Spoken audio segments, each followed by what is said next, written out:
My name is Natalie Vie, and I'm a fencer on the US team.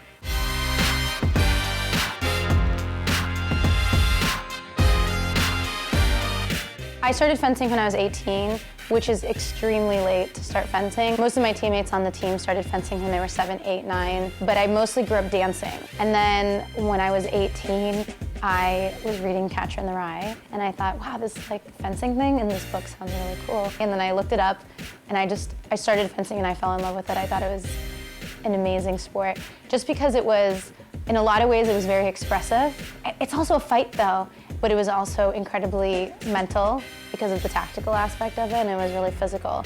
So I just felt like I was being challenged at so many different levels.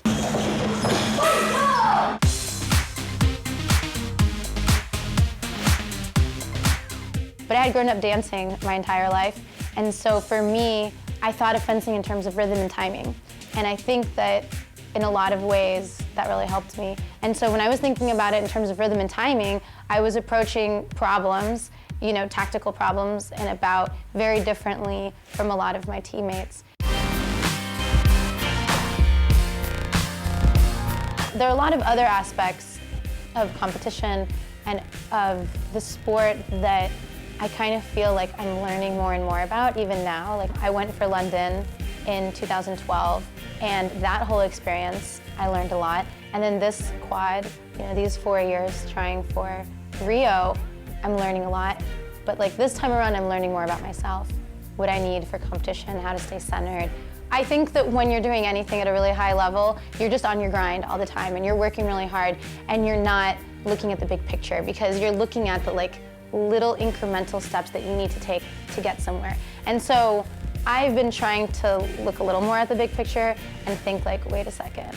No matter what happens with the Olympics, with medals, with this or that, no matter what happens results-wise, I've realized whoa, I'm actually fencing at a really high level against all the best people from different countries, with the best people from my country as my teammates. That's kind of an amazing thing.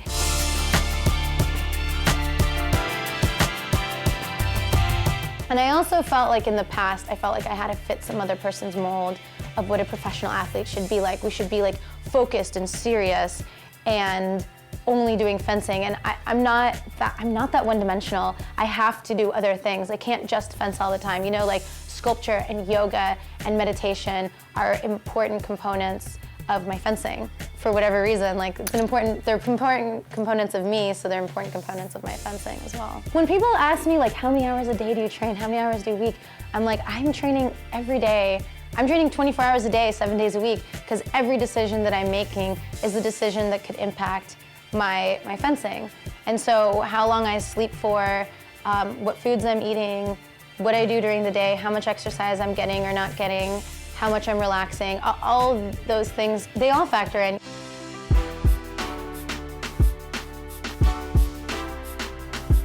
Fencing is incredibly important to me because it has changed me from the inside. I think that at every step of the way, I've had to confront myself.